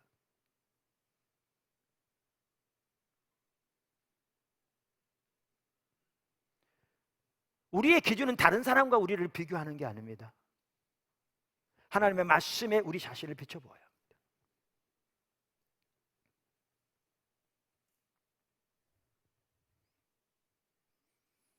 그렇게 신앙이 타락하면 하나님의 법에 대해서는 관심조차 없습니다. 그리고 자기들의 필요를 채워줄 소위 평강의 메시지, 복의 메시지, 그걸 부드러운 메시지라고 말하고요, 그걸 거짓이라고 하는데 그걸 요구합니다. 그러니까 목회자들은 그들의 환심을 잡고 오늘날로 말하면 그래야 교회가 성장하기 때문에 평강의 메시지를 전하기에 바쁩니다. 그래서 거짓 신앙책의 예배에서는 부드러운 메시지, 즉 거짓이 판을 칩니다.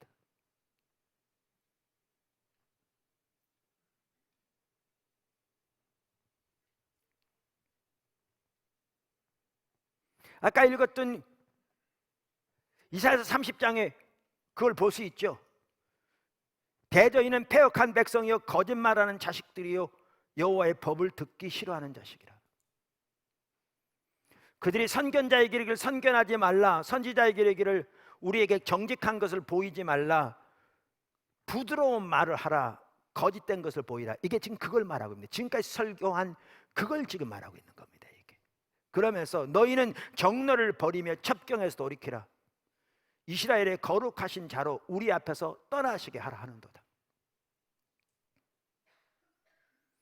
과거에도 몇 번 살펴봤습니다만 그 당시 이스라엘 백성들이 이렇게 말했다는 거예요. 선지자들에게 하나님의 말씀 전하지 마세요. 정직한 말 전하지 마세요. 거짓말하세요. 부드러운 메시지를 전하세요. 하나님의 길에서 우리를 떠나게 만들어주세요. 그래서 하나님으로 하여금 우리를 버리게 만들어주세요. 이렇게 말했다는 거예요. 우리말 번역에 지금 명확하게 안 돼 있어서 그렇지 그 뜻입니다. 명확하게 그 뜻입니다. 근데 제가 늘 말씀드린 대로 이들이 입으로 그렇게 얘기했겠냐 그 말이죠. 이사야서 1장에서 안식일 월삭 모든 예배와 모든 절기 모든 그걸 다 지켰고 그 다음에 성경에서 균형한 재물들을 가장 살지고 좋은 것들을 무수히 드리고 많이 기도했는데 그들이 이렇게 얘기했겠냐 그 말이죠. 하나님은 이걸 버리게 만들어주라. 그러면 뭐 때문에 그 많은 제사를 드린대요? 이거요, 그들이 입으로 이렇게 얘기했을 리가 없습니다. 그건 말도 안 되는 얘기입니다. 그러면 하나님은 그들이 하지도 않는 말을 했다고 하신 분입니까? 전혀 아니죠. 이 말은 그들이 입으로 한 얘기를 말하는 게 아니라 그들의 행동이 하는 말을 말하는 겁니다. 우리가 입으로 하는 말보다 우리 행동이 하는 말이 훨씬 더 정확합니다. 그래서 헨리 블랙가비 목사님도 우리의 행동이 우리가 하나님에 대해서 무엇을 믿는가를 진정으로 드러낸다 이렇게 말했습니다. 제가 늘 말하는 대로 하나님 살아계신 걸 믿느냐, 우리가 이 땅을 떠나면 하나님 앞에 설 것을 믿느냐, 하나님 앞에 서면 이 땅을 상한 것으로 하나님 앞에 선악간에 심판받을 걸 믿느냐, 그러면 다 믿는다고 말합니다. 확실히 믿는다고 말합니다. 그래서 여기에 핏대가 솟을 만큼 확실히 믿는다고 말합니다. 그런데 우리가 진짜로 믿으면, 이 세 가지만을 진짜로 믿으면 오늘날 대부분은 지금 현재처럼 살지 않을 겁니다. 이 세 가지만이라도 오늘 한국교회 성도들이 진짜로 믿으면 한국교회가 지금 현 상태가 되는 건 불가능합니다. 우리는 실제로 안 믿습니다. 교리적으로 믿을지 몰라도 실제 삶은 전혀 안 믿습니다. 그래서 예수님께서 요한복음 5장에서 마지막 세 절에서 우리가 살펴본 대로 몇 주 전에도 너희가 율법도 안 믿으면서 어떻게 나를 믿겠느냐 그렇게 말씀하신 게, 그들이 율법을 교리적으로 안 믿었다는 말이 전혀 아닙니다. 그들은 율법을 연구하고 묵상하는 것이 그들의 직업이었습니다. 그 말은 그들의 행동이 안 믿었다는 말입니다.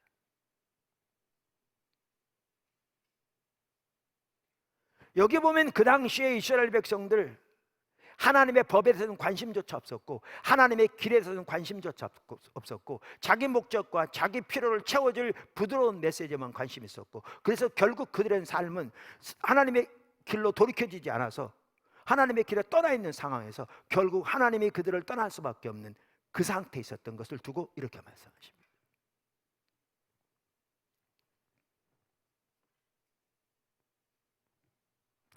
오늘날이 어떤 상태에 있다고 생각하십니까?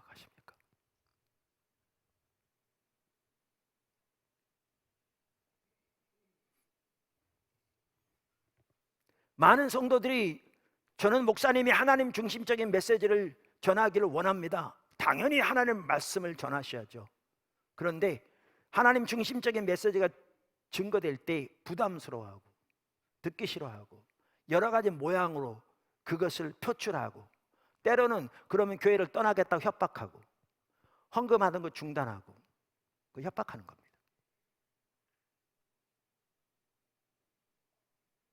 우리 교회 성도들이 그렇다는 얘기 안 해요. 오늘날 그런 행태가 너무너무 팽배합니다.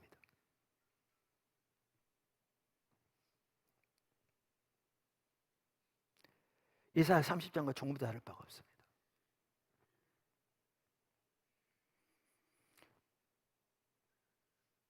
신앙이 타락하면 그 예배에서는 부드러운 메시지가 판을 칩니다. 근데 이 부드러운 메시지가 다른 말로 거짓입니다. 근데 여기서 한 가지 기억해야 할 게 있습니다. 거짓은 사람을 세우지 못합니다. 거짓은 사람을 세우지 못합니다. 부드러운 메시지는 사람을 세우지 못합니다.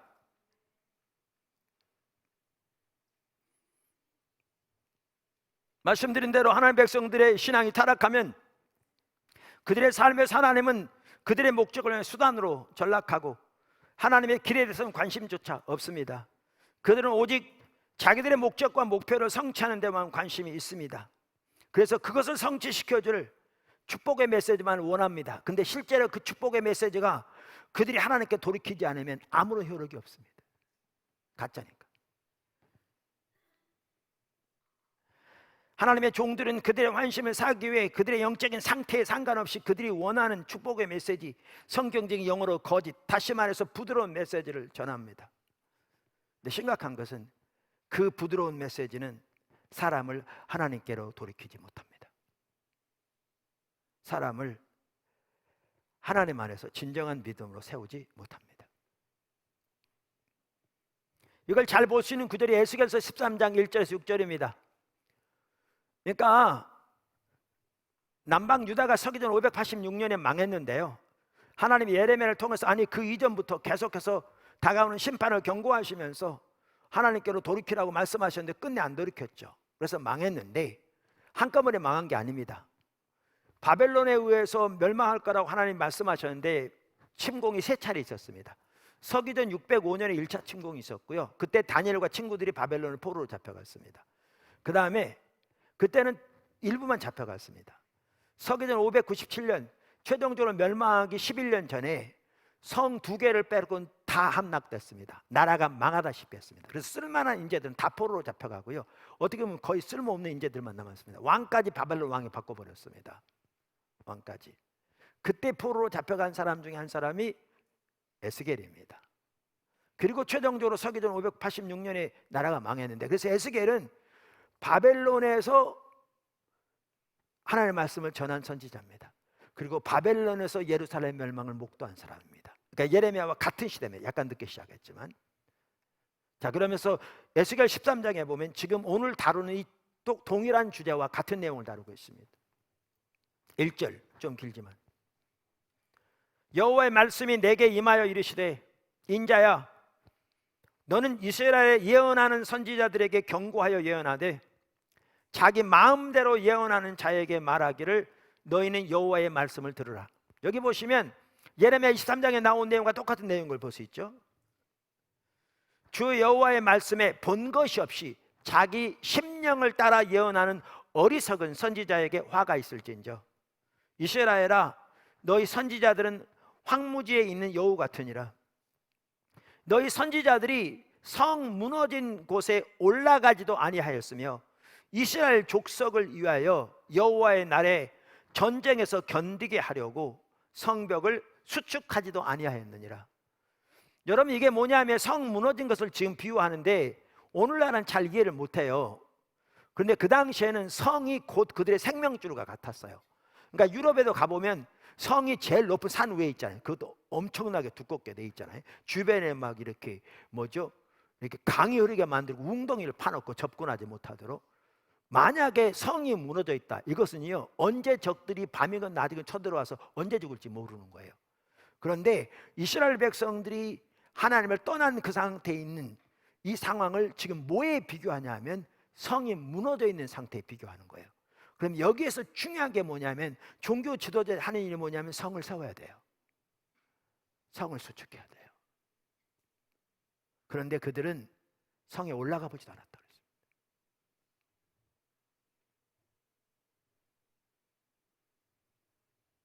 성이 무너져서 언제 죽을지 모르는 다급한 상황인데 성에 올라가 보지도 않았다. 거기에 관심조차 없는 거죠. 그러면서 이렇게 말합니다. 6절, 여호와께서 말씀하셨다고 하는 자들이 허탄한 것과 거짓된 점괘를 보며, 여기 보면 허탄, 아까 같은 내용입니다. 거짓된 점괘 같은 내용입니다. 보시면 합니다. 보며 사람들에게 그 말이 확실히 이루어지기를 바라게 하거니와, 평강을 외치며 이 말이 확실히 이루어지기를 바라게 사람들에게 그렇게 하거니와, 미혹시키는 거죠. 그들은 여호와가 보낸 자가 아니라 너희가 말하기를 여호와의 말씀이라 하여도 내가 말한 것이 아닌즉 어찌 허탄한 묵시를 보며 거짓된 점괘를 말한 것이 아니냐. 그러므로 주 여호와께서 이같이 말씀하셨느니라. 너희가 허탄한 것을 말하며 거짓된 것을 보았은즉 내가 너희를 치리라. 주 여호와의 말씀이니라.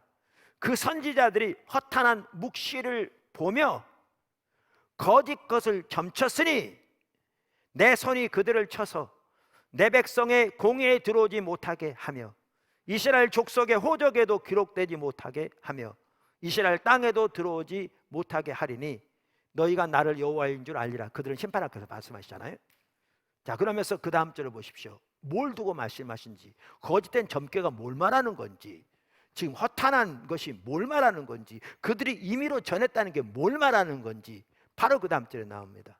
이렇게 칠 것은 그들이 내 백성을 유혹하여, 아까로 살펴봤죠. 똑같은 내용이 나오죠. 내 백성을 유혹하여 평강이 없으나 평강이 있다 함이라. 거짓. 어떤 사람이 담을 쌓을 때 그들이 회치를 하는도다. 그러니까 쭉 읽어보시면 뭐냐 하면 지금 성이 무너져 있어요. 절박한 상황이에요. 그들이 평강의 메시지를 통해서 뭘 했다고 그러냐면 그 무너진 곳에다 페인트 칠했다는 거예요. 오늘날로 말하면 그 물감으로 벽이 튼튼한 것처럼 칠했다는 거예요. 평강의 메시지를 통해서. 그래서 그 일이 확실히 이루어지기를 바라게 유혹했다는 거예요. 근데 쭉 읽어보시면 바람이 불고 비가 내려 창수가 날 때 그 페인트 어디 가겠냐 이렇게 말해요.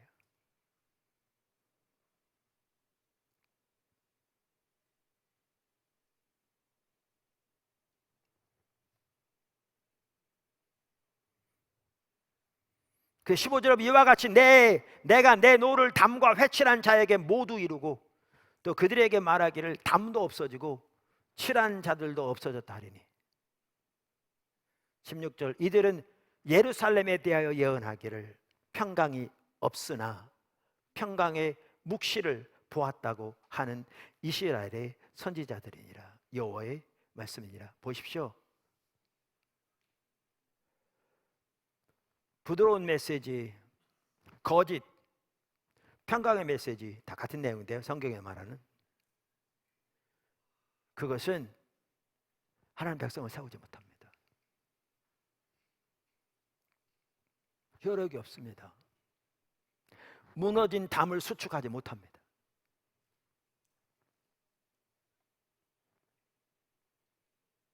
더 나아가 부드러운 메시지는 사람의 영혼을 삼키는 일입니다. 무서운 일입니다. 그게 에스겔서 22장에 나옵니다. 에스겔서 22장 25절부터 31절. 그 가운데 선지자들의 반역함이, 지금 동일한 선지자들을 말합니다. 평강이 없는데 평강을 외치는, 거짓을 전하는 그 종교 지도자들을 말합니다. 선지자들의 반역함이 우는 사자가 음식물을 움킴 같았도다. 사자가 배고파서 음식물을 움켜쥐면 어떤 상황인지 여러분 짐작하시죠? 아프리카 살지 않더라도. 그런데 그 당시 선지자들이 하는 행위를 이렇게 표현하죠. 그러면서 그들이 그럼 뭘 삼켰느냐? 사람의 영혼을 삼켰으며 재산과 보물을 탈취하며 과부를 그 가운데 많게 하였으며 그 제사장들은 내 율법을 범하였으며 나의 성물을 더럽혔으며 거룩함과 속된 것을 구별하지 아니하였으며 부정함과 정한 것을 사람이 구별하게 하지 아니하였으며 그의 눈을 가려 나의 안식일을 보지 아니하였으므로 내가 그들 가운데서 더럽힘을 받았느니라. 그 가운데서 고관들은 음식물을 삼키는 일이 같아서 불의한 이익을 얻으려고 피를 흘려 영혼을 멸하거늘. 권력자들이, 그 선지자들이 그들을 위하여 회를 칠하고 스스로 허탄한 이상을 보며 거짓 복수를 행하며 여호와가 말하지 아니하였어도 주 여호와께서 이같이 말씀하셨느냐 하였으며 평강의 메시지. 오카는 목사님이 그 얘기하신 것 같더라고요. 오늘날 목회자들이 말씀을 제대로 못 전한다고. 이 말씀 전하려고 그러면 이 장로님 걸리고 저 말씀 전하려면 저 장로님 걸리니까 하나님 말씀을 정직하게 전하지 못하고 평강의 메시지를 외치는 이 시대 똑같습니다. 권력자들이 악을 행하여 사람을 삼키는데 그들에게 평강의 메시지를 통해서 페인트 칠해주는, 벽이 든든한 것처럼.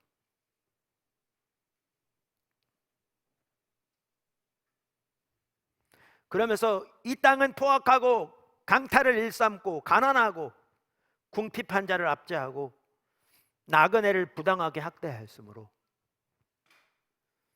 이 땅을 위하여 성을 쌓으며 성 무너진 데를 막아서서 나로 하여금 멸하지 못하게 할 사람을 내가 그 가운데 찾다가 찾지 못하므로. 이걸 보면 성 무너진 것이 그들의 신앙이 하나님을 떠난 거짓 신앙책에 빠진 그 심판이 다가오고 있는 그러한 상황을 말하고요.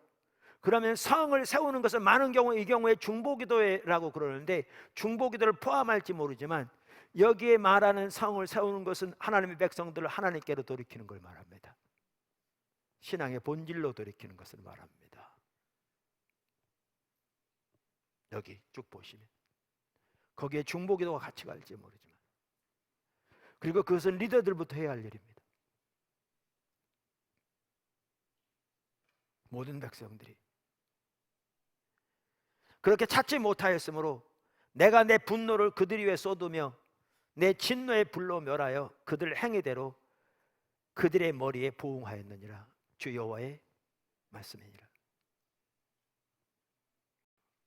하나님의 백성들이 하나님을 떠나 있는데 거기다 회칠해서 평강이 없는데 평강이라고 함으로 그들을 미혹함으로 그들을 돌이킬 기회를 그들에게 주지 않는, 그래서 나라가 망하며 그 상황에서 그들이 수많은 사람들이 목숨을 잃으며 또 오늘날로 말하면 영적으로 그렇게 배우는 것도 당연히 포함하기에 평강의 메시지를 전하는 것을 성경은 뭐라고 표현하고 있는가?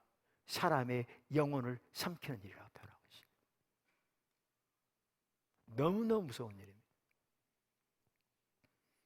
저는 이런 걸 보면서 교회 지도자들이 이 사실을 인식한다면 다시는 평강의 메시지를 못 전할 것 같더라고요. 이 말은 복을 말하면 다 평강의 메시지가 아니고, 좋은 말을 하면 다 평강의 메시지가 아니고, 그러면 교회에서 맨날 치는 얘기만 하고 부정적인 얘기만 하고 심판의 얘기만 한다는 말은 전혀 더욱더가 아니고, 하나님의 백성들이 하나님을 떠나 하나님의 생명은 거치고 하나님의 심판의 열매는 가득하고 삶은 철저하게 하나님의 법을 버리고 하나님은 자기 목적이라는 수단에 불과한 채 신앙을 몇 가지 종교적인 의식한 걸로 대체해버린, 그래서 하나님을 버린 상태에 있는데 그들의 상태를 무시하고 성경에 나와 있는 좋은 약속들만 임의로 골라서 그들에게 축복을 외쳐대기 바빠하는, 그것을 평강의 메시지라고 그러는 거지. 그것이 사람의 영혼을 삼키는 일인 거죠.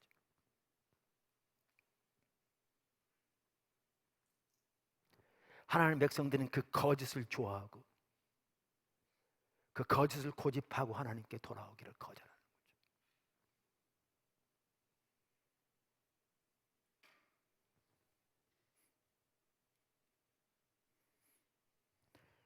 부드러운 메시지는 하나님의 백성을 흩어지게 만듭니다.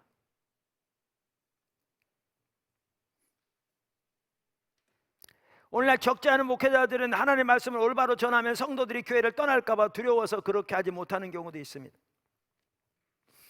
그러나 진정한 의미에서 하나님의 백성들을 흩어지게 만드는 것은 하나님의 올바른 메시지가 아니라 부드러운 메시지입니다.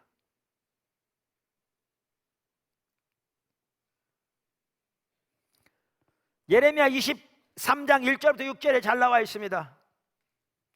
여호와의 말씀이니라 내 목장의 양떼를 멸하며 흩어지게 하는 목자에게 화하였으리라. 그러므로 이스라엘 하나님 여호와께서 내 백성을 기르는 목자에게 이와 같이 말씀하시니라. 너희가 내 양떼를 흩으며 그것을 몰아내고 돌아보지 아니하였도다. 보라, 내가 너희의 악행 때문에 너희에게 보응하리라. 여호와의 말씀이니라. 이게 지금 뭘 두고 하시냐면요, 평강의 메시지를 전한 자들 두고 한 말씀입니다. 모든 걸 다 갖다 붙인다고요. 바로 예레미야 23장 1절부터 쭉 읽어보시면 아래 아까 읽은 그 구절에 나옵니다. 지금 이거 그거 두고 말씀하십니다.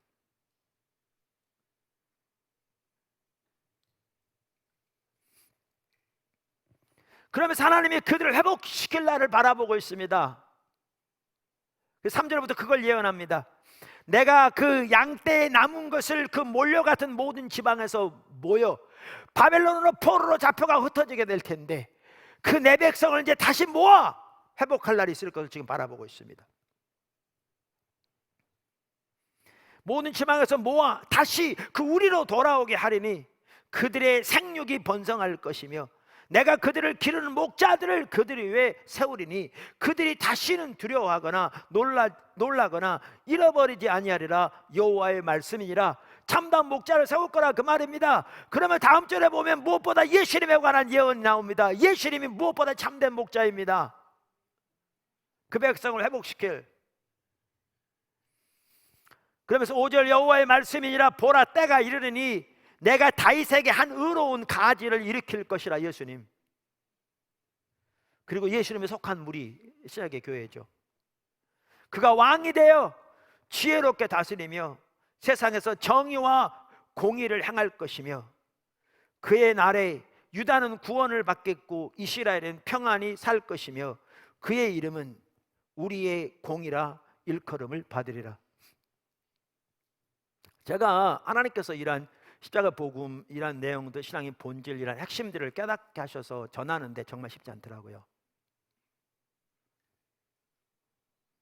오금동에서 목회할 때도 이렇게 성경 공부 방문했던 분들이 제가 설교를 조금만 더 쉽게 하면 벌써 교회에 옮겨왔을 텐데 그러는 거예요. 그분들이 다 이렇게 교회 중직자들이었고요. 목사님 오른팔 왼팔 하는 분들이었는데 그분들이 메시지가 강해서 이렇게 못 올 정도면 누가 올까 싶더라고요. 이래가 교회가 세워지게 하겠나.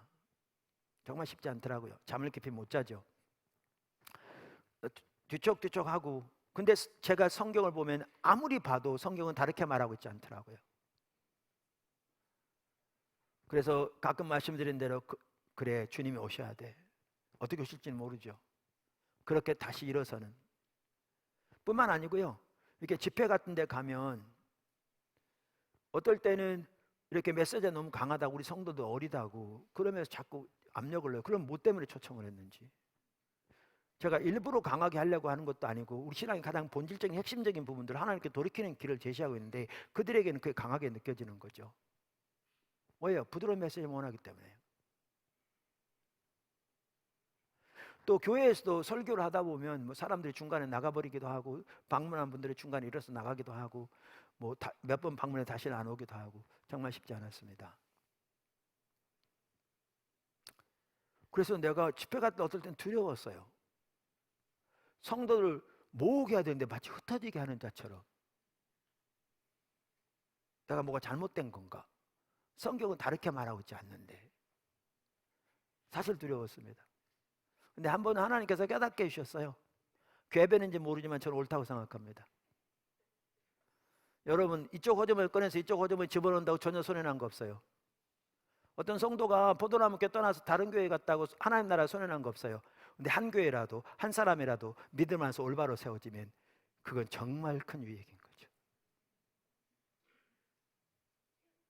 근데 여기에 흩어지게 하는 자들은요 부드러운 메시지를 전한 자들이에요. 왜요? 하나님께 돌이킬 길을 차단함으로써 이방 나라로 포로로 잡혀가고 하나님의 유업에서 빼앗기게 되고 열방 나라로 흩어지게 되는 거죠. 진정으로 사람을 흩어지게 하는 자들은 부드러운 메시지를 전한 자들이에요.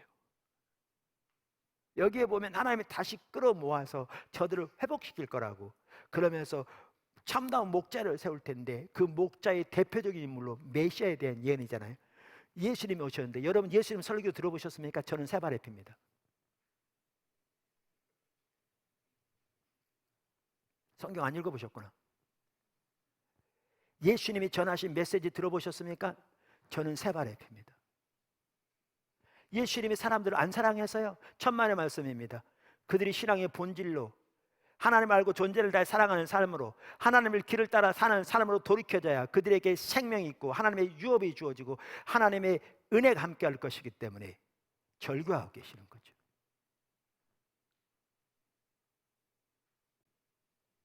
부드러운 메시지가 사람을 흩어지게 만듭니다. 하나님에게서. 마지막으로 하나님의 백성들이 하나님을 떠날수록 하나님의 메시지가 강해집니다. 하나님 백성들이 하나님을 떠날수록 하나님의 메시지가 강해집니다. 예레미야 23장 똑같은 장입니다. 지금 1절부터 시작했는데 쭉 보시면 이제 뭐죠? 아까 하나님을 멸시하는 자들에게 평강을 외치고 그 다음에 자기 마음에 강팍한 대로 행하는 자들에게 심판이 임하지 않을 거라고 쭉 그런 메시지가 나오잖아요. 그 다음에 연결되는 구절입니다. 29절에 이렇게 말합니다. 여호와의 말씀이니라 내 말이 불같지 아니하냐. 바위를 쳐서 부서뜨리는 방망이 같지 아니하냐. 여기 하나님의 말씀을 불같이 망치같이 비유합니다.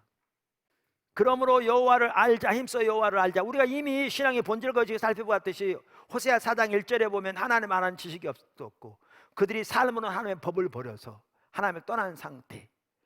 종교적인 의식은 나름대로 많았을지 모르지만 이스라엘 시대가 같은 시대거든요. 철저히 하나님을 버린 시대. 그러면서 우리가 여호와께로 돌아가자, 하나님께로 돌아오라고 말씀하시는 거죠. 6장 1절에 3절에 똑같은 하나님께 돌아온단 말을 우리가 여호와를 알자, 힘써 여호와를 알자, 하나님을 아는 대로 돌아올 것을, 간절히 하나님 알기를 찾을 것을, 그의 길에 서기를 구할 것을, 그러면 그분이 반드시 임하실 것을 약속하시죠. 그러면서 이렇게 말합니다. 에브라임아 내가 네게 어떻게 하랴. 유다야 내가 네게 어떻게 하랴. 너희의 인애가 아침 구름이나 시 없어지는 이슬 같도다. 우리 신앙은 하나님을 알고 존재를 사랑하는 건데 그들이 하나님을 향한 사랑이 아침 안개 같다는 거예요. 자욱해서 종교적인 의식이 많기 때문에 하나님을 사랑한다는 말은 많을지 모르지만 실제 삶에서는 조그마한 손해나 어려움 앞에서도 하나님의 말씀은 순식간에 사라져버리는 안개 같은.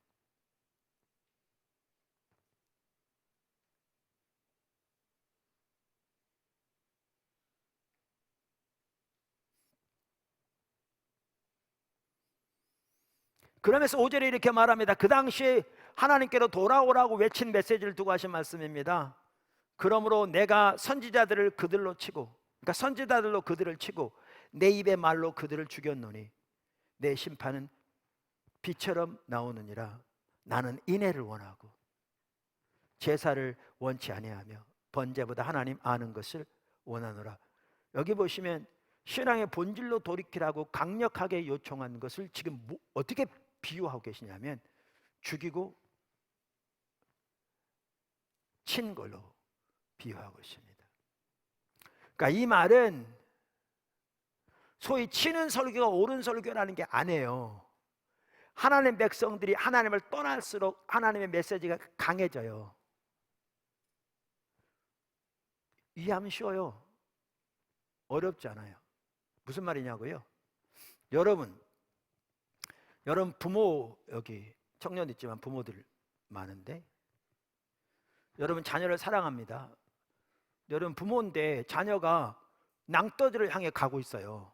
거기 가면 죽어요. 그럼 여러분 부모가 그걸 보면서 처음은 미약할수라 나중은 창대리라, 복주고 복주리라 그러시겠습니까? 내 영혼이 잘된 같이 내가 범사에 잘내며 강건하기를 내가 축복하노라 그러시겠습니까? 지금 죽는데 뭐라고 그러시겠습니까? 그래 가면 안 돼, 너 큰일 나, 너 죽어, 돌아와야 돼 그러겠죠. 근데 애가 안 듣고 계속 가면요 어떻게 하겠습니까? 더 크게 말하겠죠. 안 된다니까! 하나님은 그러세요. 사랑하니까요. 돌이켜줘야 되니까요. 그래서 성경에 보면 하나님의 백성들이 하나님을 떠날수록 하나님의 메시지는 강해집니다. 바리새인들에게 화로 다 외식하는 서기관들과 바리새인들이 7번이나 말씀하셨잖아요. 이거 저주한 거 아닙니다. 여러분은 예수님께서 바리새인들을 위해서도 십자가 지러 오셨다는 사실을 기억해야 이 말의 의미를 기억합니다. 그렇게 해서라도 그들을 돌이키기 원하신 겁니다.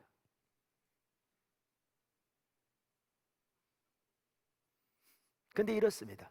신앙이 타락할수록 아까 살펴본 대로 하나님의 법에 대해서는 관심조차 없습니다. 그러니까 자기의 필요한 목적을 성취해 줄 소위 부드러운 메시지만을 원합니다. 근데 그렇게 가면 갈수록 하나님의 길을 떠나게 되고 더 하나님을 버리게 되니까 하나님은 이들을 사랑하시기 때문에 이들에게 돌아오라고 외치시는데 더 강력하게 외치십니다. 근데 이들의 입장에서는 이게 너무나 강합니다. 이게 더 싫은 겁니다. 그러니까 마음을 더 닫습니다. 언제까지? 멸망하는 그 순간까지 마음을 닫습니다. 우리는 성경에서 이런 예를 부지기수로 볼 수 있습니다.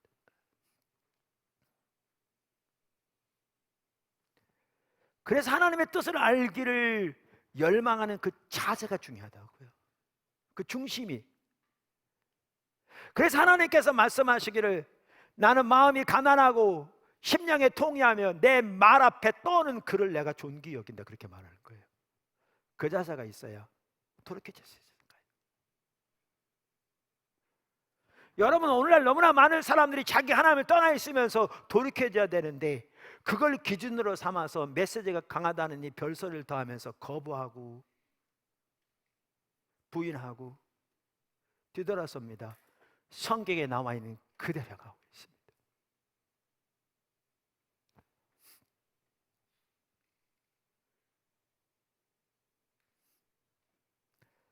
하나님께서 이 시리즈를 살펴보게 하시는 그거를 제가 좀 더 알겠더라고요.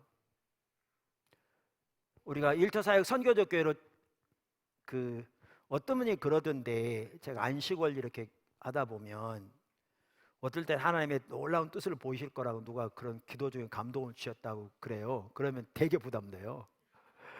이게 어떻게 그게 되나.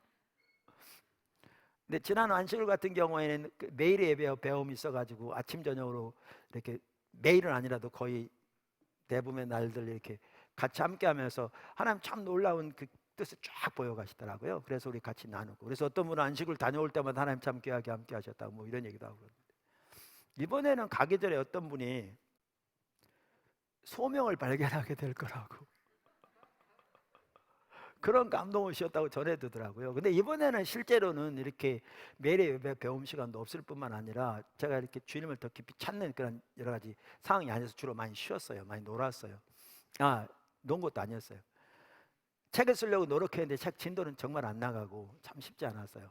어떨 때 머리가 깨질 것 같거든요. 거기다가 이번에는 주일날 계속 와서 섬겼잖아요. 또 중간중간 뭐 가족들 섬기는 도 있었고 또 외부 사역도 있었고 그랬어요. 근데 그게 그랬는데 제가 책을 정리하다 보니까 하나님이 우리를 인도하셨던 그 소명이 무엇인지가 더 선명히 보이더라고요. 이 시점에서, 한국교회 지금 이 시점에서. 그걸 앞으로 뭐 다음 주나 그 다음 주에 나누려고 하는데, 제가 그러면서 하나님께서 이 시리즈를 통해서 포도나무교회 모든 지체들이 가장 기초적인 핵심적인 내용부터 새롭게 되기를 원하시는 거예요. 그래야 우리가 그 소명 감당할 수 있거든요.